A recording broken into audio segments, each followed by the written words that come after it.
안녕하세요. 30대 중반으로 결혼 코앞까지 갔다 뒤엎은 여성입니다. 부모님 세대만 해도 일찍 결혼해서 아이 낳고 가정을 꾸리는 게 여자들의 삶이었죠.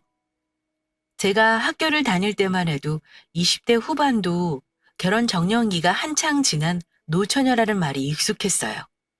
그런 시기를 보내 막상 제가 결혼할 나이가 되니 이제는 혼인을 하지 않겠다 선언하는 사람들도 생겨날 만큼 짧은 시간 동안 많은 변화가 생겼습니다. 흔히 비혼주의라 한다죠? 결혼을 하지 않는다고 선언한 사람들 말이에요. 저 역시도 선언을 할 정도는 아니지만 아쉬울 거 없고 혼자가 익숙한 삶이라 결혼에 대한 조바심이 없었어요. 그런 저에게 뒤늦게 찾아온 사랑. 정확히 말하면 사랑이라는 것보다 이 사람이면 될 것 같다는 말이 더 정확할 것 같아요. 빈집에 혼자 들어가는 게 싫어 반려묘를 키우기 시작했는데요. 어느 순간 동물보단 따뜻한 말 한마디 나눌 수 있는 사람이 좋겠다 싶을 때 눈에 들어온 사람이었거든요.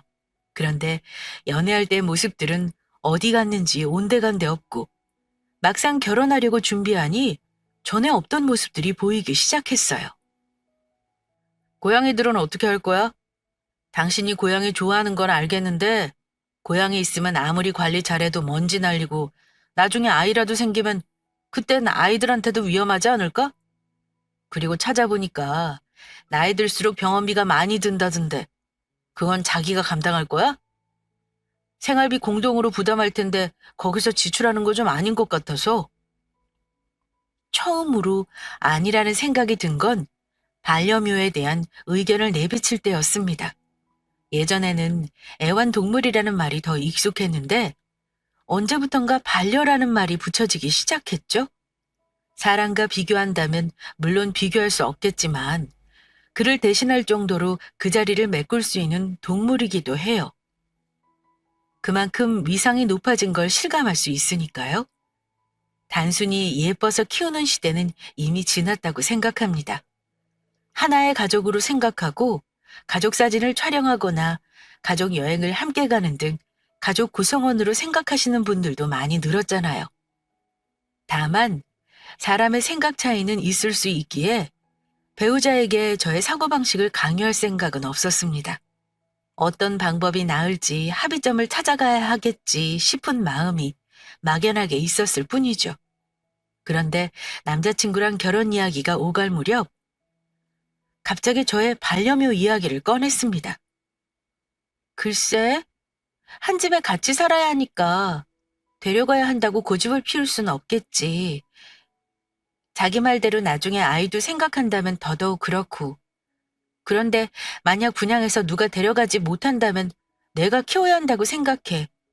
처음부터 내가 죽을 때까지 책임질 생각으로 데려왔는데 아무도 못 키운다면 방 하나를 고양이 방으로 하더라도 데려가는 게 맞다고 생각하거든.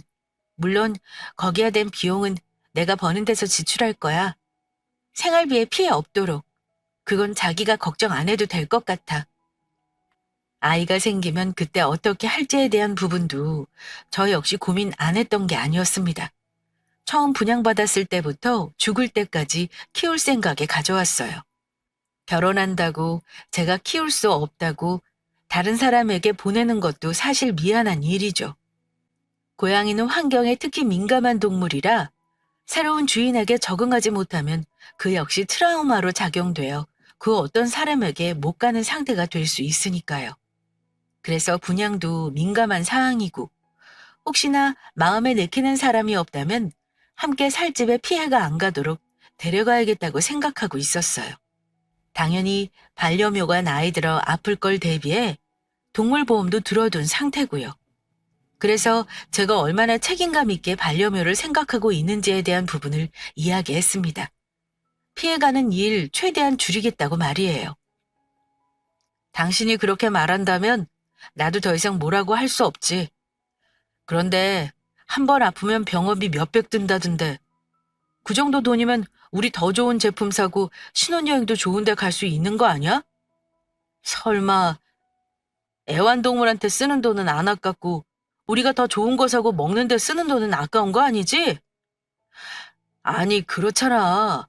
당신이 애완동물 생각하는 그 마음은 알겠는데, 문득문득 내가 애완동물보다 못한가 싶은 생각이 들어서 그래. 이왕이면 다홍치마라고 같은 냉장고를 사도 1등급으로 더 좋은 거 살 수 있고, 같은 신혼여행지라도 비즈니스석으로 업그레이드 할 수 있잖아. 물론 저도 인정합니다. 아무렴 반려묘가 중요하다 생각해도 결혼할 사람에게 쓰는 돈이 아까울 리가 있겠어요? 다만 조금 이상하다는 생각이 조금씩 들기 시작했습니다. 왜냐하면 저희 데이트 통장 만들어 사용하고 있었거든요. 데이트 통장은 사귀는 남녀가 일정 금액을 공동으로 통장에 넣고 거기에서 데이트 비용을 사용하는 걸 말해요. 매달 70만 원씩 월급이 들어오면 데이트 통장에 넣었어요. 소소하게 맛집도 가고 여유 자금이 생겼다 싶으면 여행도 다니고 저도 남자친구도 예측 가능한 범위에서 지출하는 걸 선호하는 편이에요. 그래서 무작정 데이트 비용에 지출하는 게 아닌 한 달에 정해진 범위에서 사용하자는데 동의하고 첫 만남부터 사용하기 시작했습니다. 누가 더 쓰네, 덜 쓰네 말하는 것도 웃기고 여행 가는 것도 서로 눈치 안 보고 적당한 선에서 합의점을 찾을 수 있어서 합리적이라 생각했어요. 결혼한다고 결심한 이유도 선 넘지 않고 할 수 있는 범위에서 진행하기 좋다고 생각 들었기 때문입니다. 그런데 막상 결혼 이야기가 오가고 나니 반려동물에 대한 지출부터 하나둘 저에게 서운한 기색을 내비치기 시작했어요. 뭐지? 뭐가 잘못되었을까?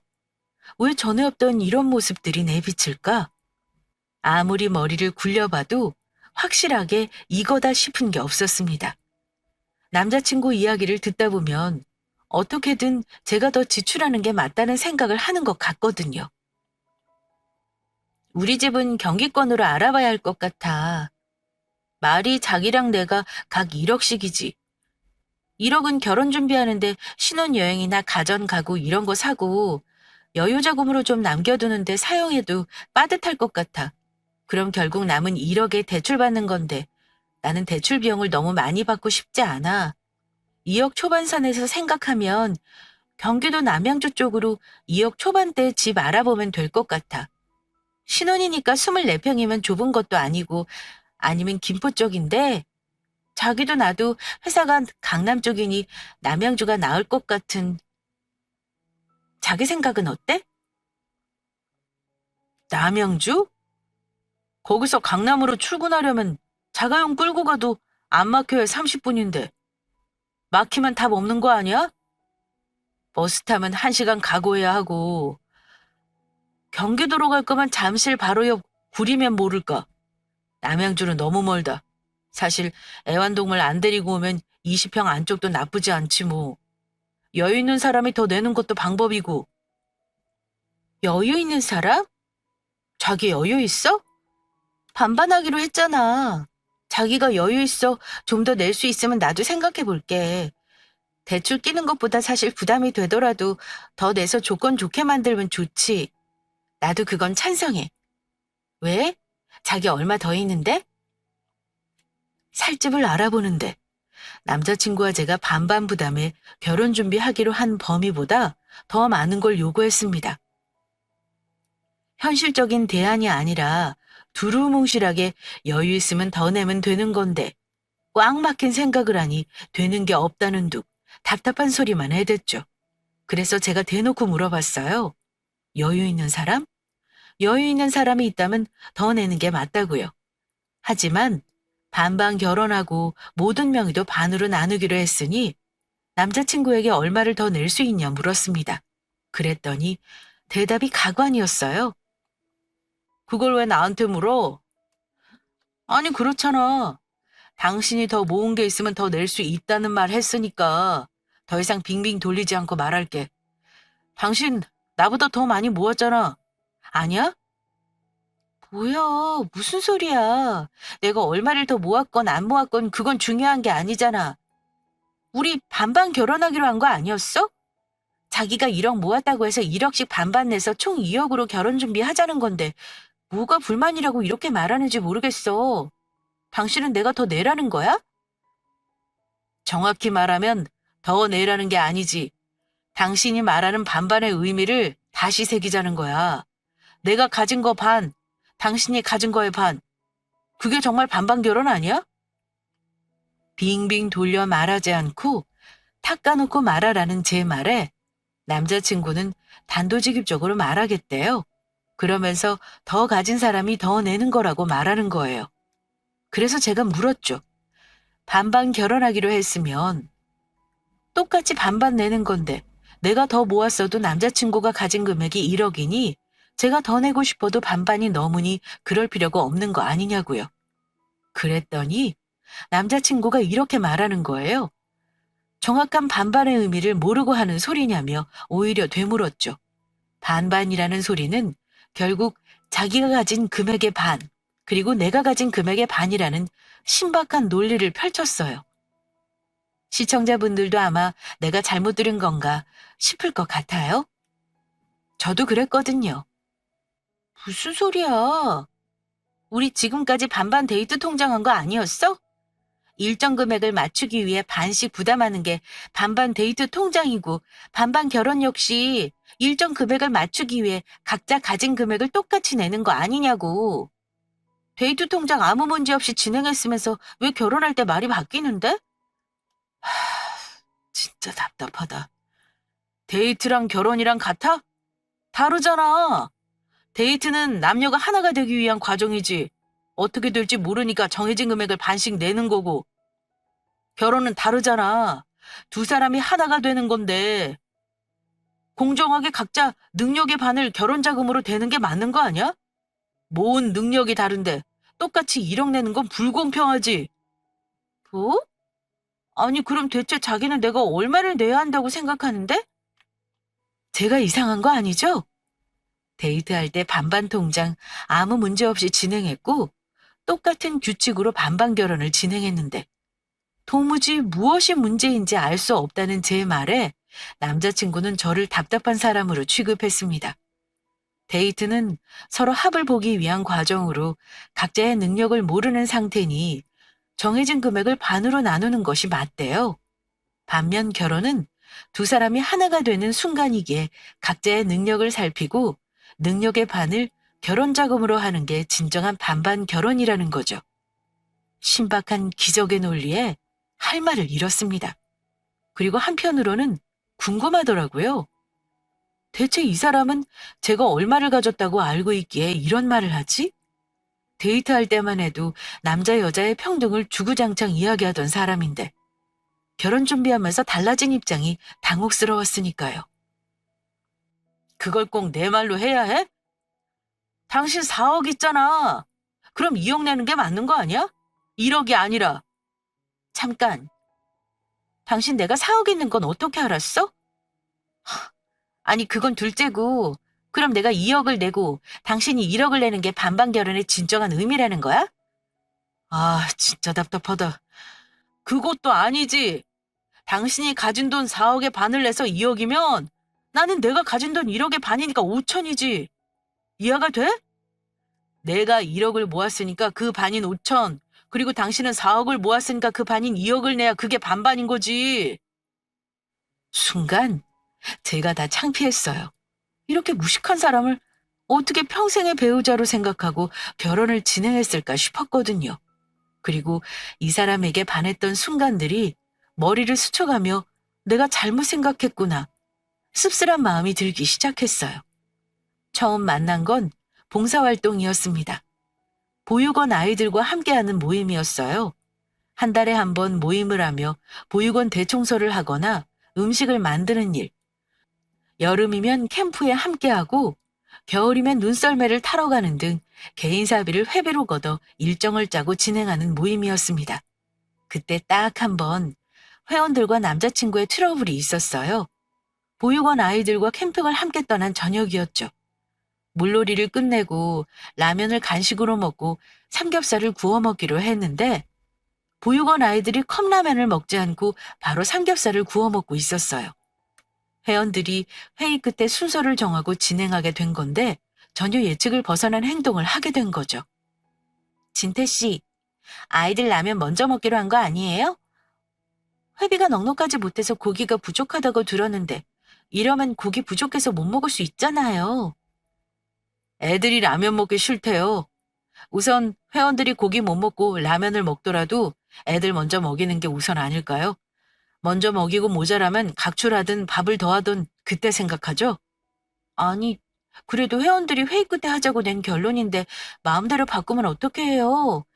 주방 맡은 회원들이 라면 다 뜯어놨는데 어쩌냐고 발 동동 구르는 건 생각 안 해요? 생각 안 해요. 그건 어른들이 먹으면 되죠.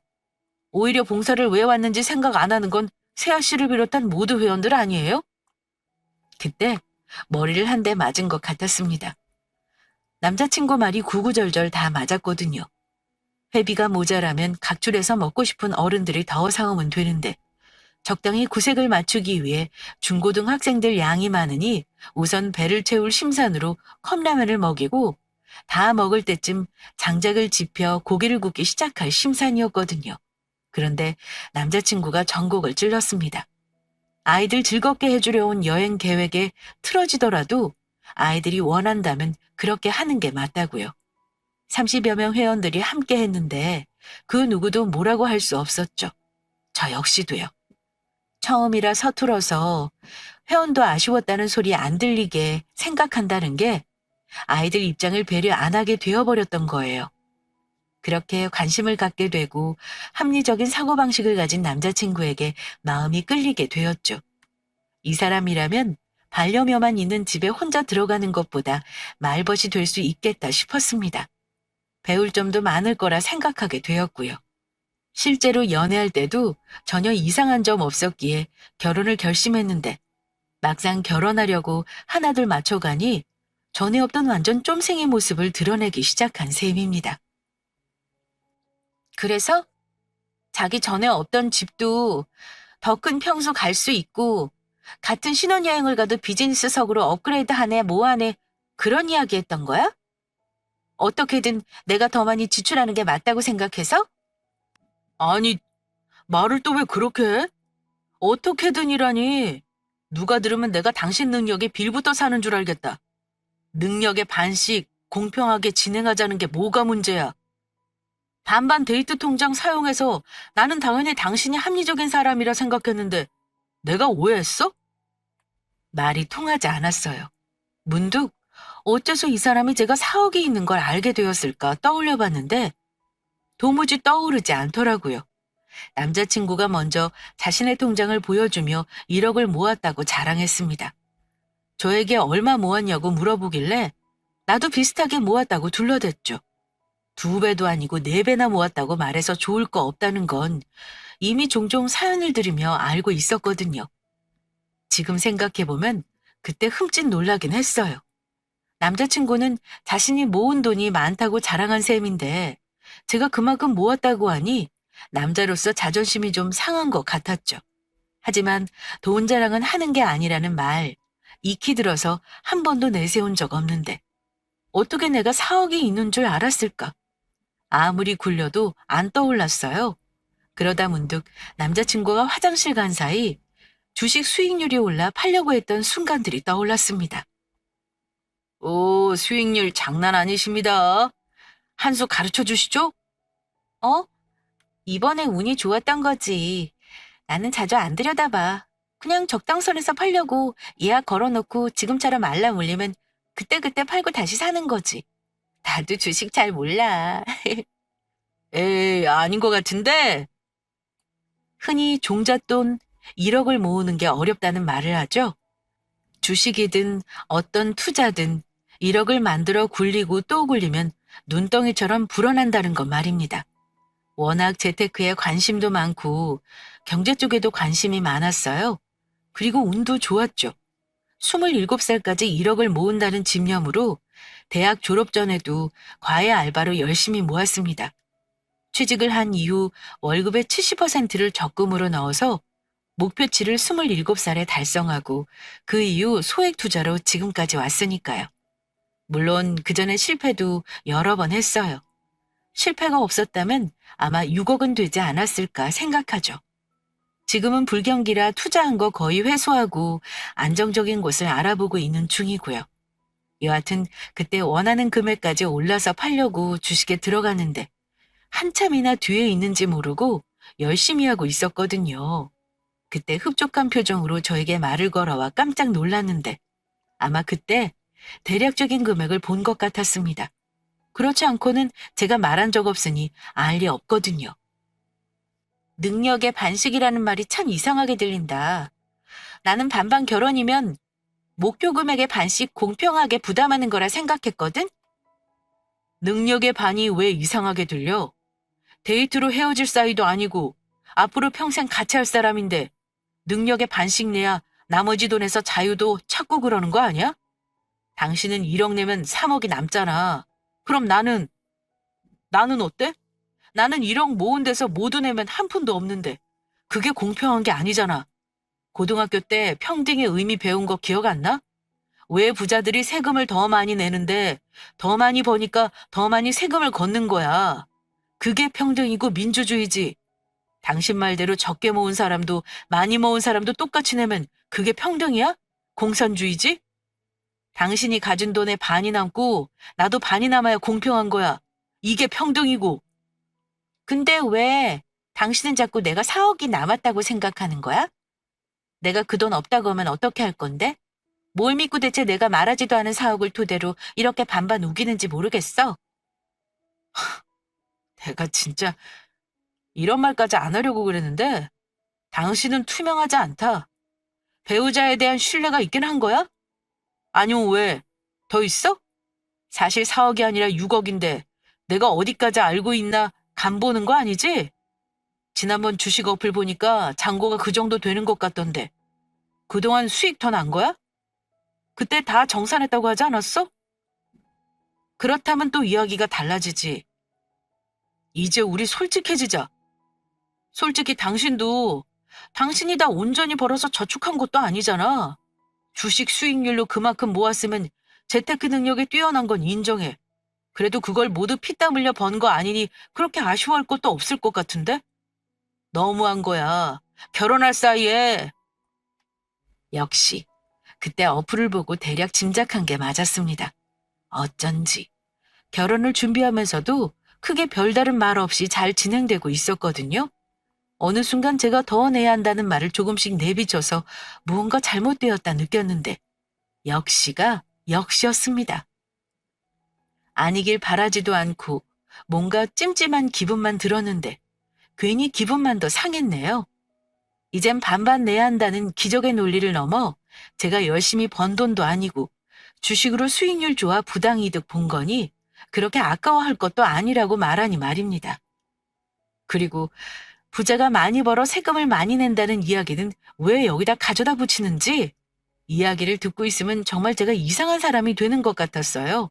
아마 시청자분들도 미친 소리가 맞긴 맞는데 제대로 미친 소리구나. 신기하게 생각하실 것 같습니다. 사연을 적으면서도 혀를 내두를 정도로 어떻게든 저에게 한 푼이라도 더 뜯어내고 싶은 진심이 지금도 느껴지니까요. 처음에 반반 결혼에 대한 이상한 논리를 펼 땐 결혼 때려치우면 그만이지 싶었어요.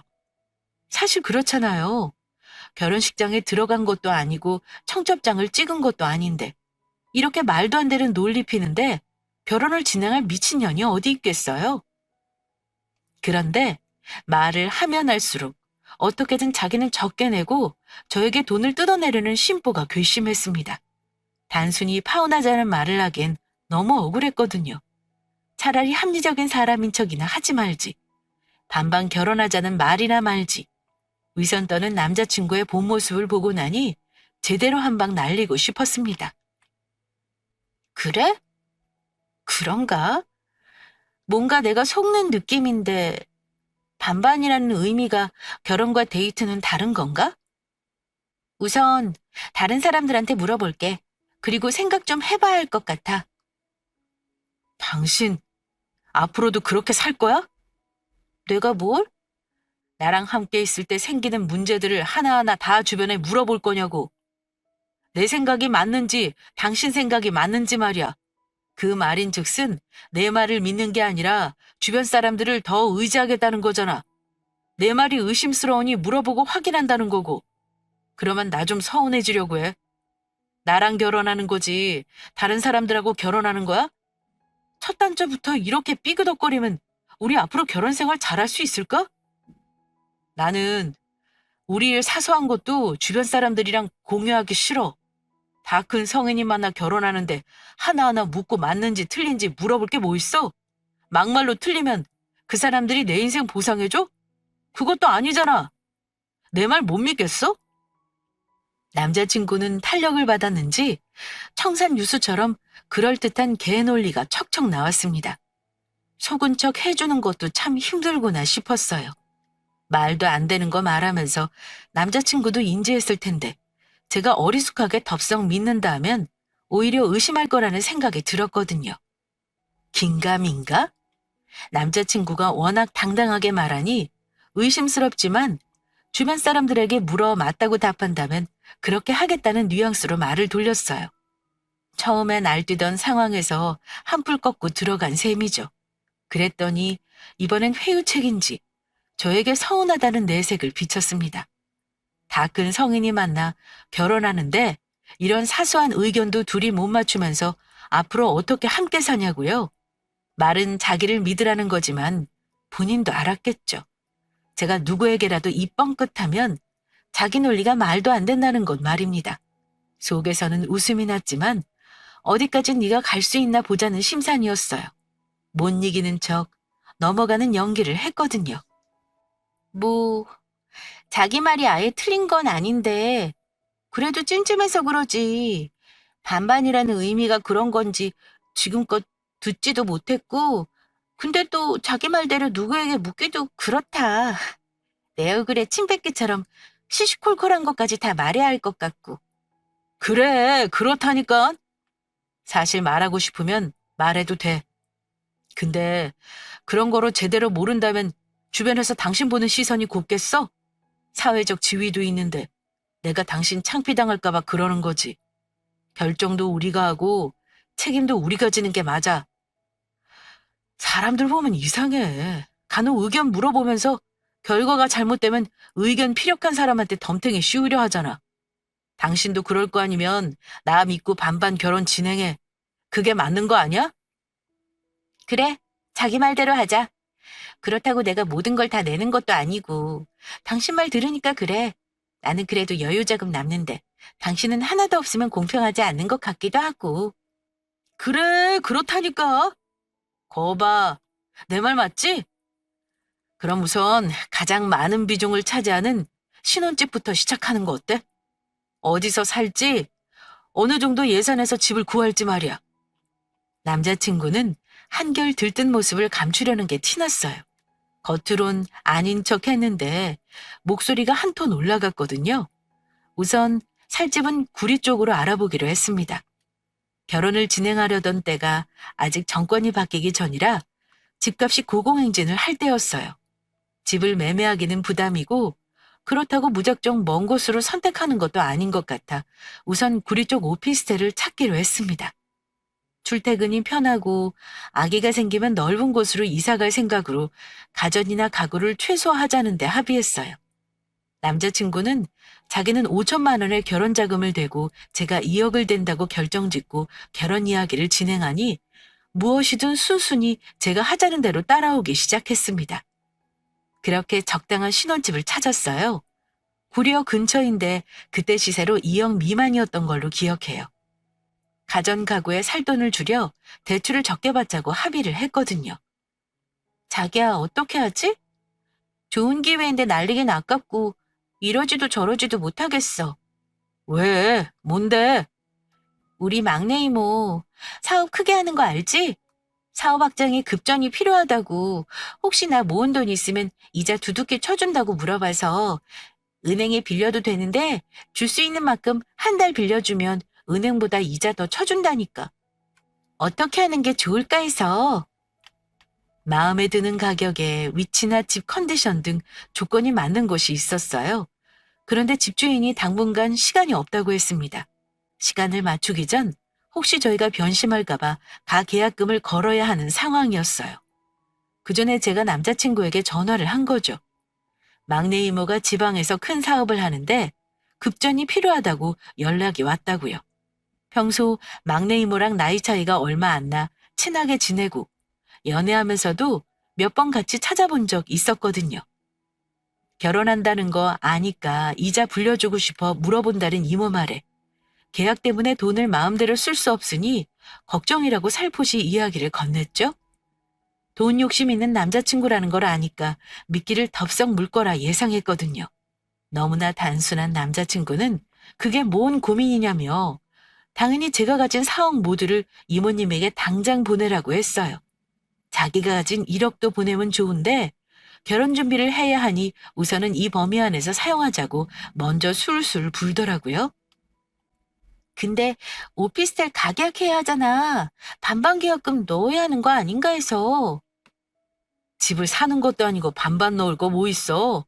그리고 가계약이니 일단 우리가 물건 잡고 있겠다는 약속으로 조금 먼저 보내는 건데 반반할 건 없지. 내가 뭐 어떻게 할까 그래? 당신 나 못 믿어? 그거 몇 배 가계약금 내가 보낸다고 나 당신한테 뭐라고 안 그래요? 걱정 붙들어 매셔요. 그래? 그럼 다행이고. 남자친구는 선뜻 가계약금을 자기 돈에서 보내겠다고 했습니다. 원래 계약을 했다면 2천만 원 정도 보내야 했을 거예요. 하지만 가계약이라 100에서 200만 원 선에서 보내면 된다고 부동산에서 알려주었어요. 그 정도는 부담할 수 있다고 남자친구가 오히려 흔쾌히 이야기했죠. 오히려 자기를 믿지 못하냐며 설마 100에서 200만 원 가계약 걸어놓고 생색낼 정도로 자기를 못난 사람으로 알고 있는 거 아니냐며 큰소리 쳤습니다. 그런 거 아니라고 안심시키고 전화를 끊었어요. 10분 정도 지났을까? 집주인에게 200만 원 보내고 받았다는 문자 메시지도 받았다고 남자친구에게 연락이 왔습니다. 그 문자를 받고 입꼬리가 저도 모르게 살짝 올라갔어요. 이제 결혼을 없는 일만 남았다 생각했죠. 니네 반반 결혼한다며. 요즘 남자 여자 공평하게 1억씩 모아서 결혼 자금으로 2억 가지고 시작한다는데 너네도 대세 따라서 그렇게 하기로 했냐? 아니, 나는 1억 모은 데서 5천만 원 내고 진태 씨가 모은 4억에서 2억 내기로 했는데 나도 공평하게 1억씩 내는 게 반반 결혼이라고 생각했지. 근데 진태 씨가 아니래. 그건 연애할 때나 남이 될 사이니까 반씩 내는 거고 결혼은 능력에 따라 하는 거래. 그래서 나 모은 돈에서 능력껏 반, 진태 씨도 모은 돈에서 능력껏 반. 그래서 우리 총 2억 5천 가지고 결혼 준비해. 와, 진태. 너희 놈, 새야 정말 사랑하는구나. 어떻게 해서라도 새야 붙잡고 싶었냐? 4억이면 남자는 능력치고 부족한 것도 없는데 거기에 사랑하는 여자친구를 위해 더 많이 부담하겠다? 이놈 됐네, 됐어. 그게 정확히 반반은 아니지만 능력 있는 놈이 사랑하는 여자친구를 위해 더 내고 싶어서 그게 반반이라는데 내가 그 사랑을 얻지 말 일이오. 안 그러냐, 김진태? 진짜 다시 봤다. 결혼을 준비한다는 이야기를 들은 동호회 사람들이 저에게 반반 결혼이냐고 물었습니다. 반반 데이트 통장 하는 걸 알고 있었거든요. 그래서 기회는 이때다 싶어 반반 결혼을 한다며 얼마씩 부담하기로 했는지 말했어요. 저도 눈치라는 게 있어 제 얼굴에 침 뱉고 싶진 않아 금액을 뒤바꾸어 말했습니다. 내가 생각했던 반반 결혼이 아니고 남자친구가 말해서 남자친구가 더 부담한다고요. 능력의 반이 진정한 반반 결혼이라는 남자친구 말에 그렇게 진행한다고 답했죠. 그랬더니 거기 모여있던 동호회 사람들의 반응이 뜨거웠습니다. 와, 진짜 멋있어요, 진태 오빠. 대체 세호 언니 얼마나 사랑하면 그렇게 할 수 있어요? 근데 혹시 액수 바꿔서 이야기한 거 아니지? 세아가 4억 모으고 진태가 1억 모았는데 창피해서 거꾸로 말하는 거 아니냐고. 야, 임마! 뭐 눈에 뭐만 보인다고. 네가 그러니까 못소린 거야. 세상에 너처럼 계산이 빠삭한 사람을 좋아하지 않는다고. 만약 세아가 4억을 모았으면 뭐 아쉬워 진태 같은 애를 만나겠냐? 말이 되는 소리 해라 좀. 사람들의 관심사는 돈이 들어가면 다 똑같나 봐요. 저는 넌지시 반반 결혼이라는 의미와 비용을 알려줬을 뿐인데 많은 사람들이 오가는 대화 속에서 저희 사태를 꿰뚫어보는 시선이 있더라고요. 저도 깜짝 놀랐습니다. 그런데 그런 말을 내뱉은 사람이 하필 30이 넘도록 모쏠이었어요. 모태솔로. 지금까지 연애를 한 번도 못 해본 사람이 그런 말을 하니 의견이 먹히질 않았습니다. 다들 우스갯소리로 넘어갔죠. 평소 남자친구 이미지도 한몫했지만요. 넌지시 건너편에 앉은 남자친구 얼굴을 봤습니다. 술을 몇 잔 마시지도 않은 걸로 아는데 얼굴이 울그락불그락. 사람들 모두 웃고 있는 그 분위기에서 혼자 어쩔 줄 모르는 표정을 짓고 있었어요. 속이 다 시원했습니다. 그렇게 그날 술자리는 마무리되고 남자친구와 저 둘만 남았습니다. 오늘 대화에서 뭐 느끼는 거 없어? 무슨 이야기가 하고 싶은 건데? 내가 기대를 많이 했나 봐. 적어도 첫 마디는 미안해이길 바랬는데 역시 아니네? 우리 인연은 여기까지인가 봐. 오해 아닌진 오늘 술자리에서 다른 사람들이 내 마음 다 이야기해줬으니까 충분히 들었을 것 같아. 자기 표정도 내내 편치 못한 걸 보면 알아들었을 것 같고 우리 결혼 없던 걸로 이야기해. 가계약금으로 걸었던 돈은 날리던가 날리기 아까우면 풀대출 받아서 들어가던가 그건 당신이 선택해. 원한다면 가계약금 내가 돌려줄 수 있어. 대신 우리 파혼한 이후 동호회 사람에게 제대로 다 말할 거야. 당신이 말했던 그 반반 결혼, 진짜 뜻 어떤 비율로 반반하자고 했는지에 대한 부분. 그거 동의한다면 지금 당장 200만 원 계좌로 보내줄게. 나야 인생 경험 호되겠다고 치면 되니까. 어떻게 할래? 당당하게 200만 원을 바로 보내줄 수 있다고 말하면서도 사실 조마조마했습니다. 평소 내가 알던 남자친구는 주변 사람 되게 의식하는 사람이거든요. 더군다나 반반 결혼의 신박한 논리로 어떤 분위기였는지 눈으로 보았으니 더욱더 달라고 하지 못할 거라 생각했어요. 그래도 혹시 달라면 어쩌지 하는 마음에 심장이 두근거렸습니다. 그런데 그 사람은 역시나였어요. 아무 대답도 못하고 고개를 푹 숙인 채 바닥만 바라보고 있었거든요. 다행이라는 안도의 한숨이 저도 모르게 새어나올 뻔했습니다. 그럼 더 이상 할 말 없으니 먼저 일어선다고 가방을 들고 나오는 순간까지 조마조마했어요. 그렇게 결혼 코앞까지 갔다가 다시 혼자가 되었습니다. 사연을 적는데 반려묘가 제 무릎 위에 올라왔어요. 꼭 자기를 버리고 오라는 사람에게 가고 싶었냐고 묻는 것 같아 뜨끔했네요. 신기하게 결혼을 업고 나면 완전히 비혼으로 돌아설 것 같았습니다. 그런데 아니네요. 제 반려묘까지 사랑해줄 사랑이 생긴다면 그땐 좀 더 따뜻한 가족의 의미를 되새겨볼 수 있지 않을까? 막연한 기대를 품어봅니다. 인생은 모르는 거니까요. 사연 듣다 보면 똥차 가고 벤츠 온다는 응원의 댓글 막 적히던데 저에게도 응원 댓글 많이 달아주시길 바라며 이만 마무리할게요.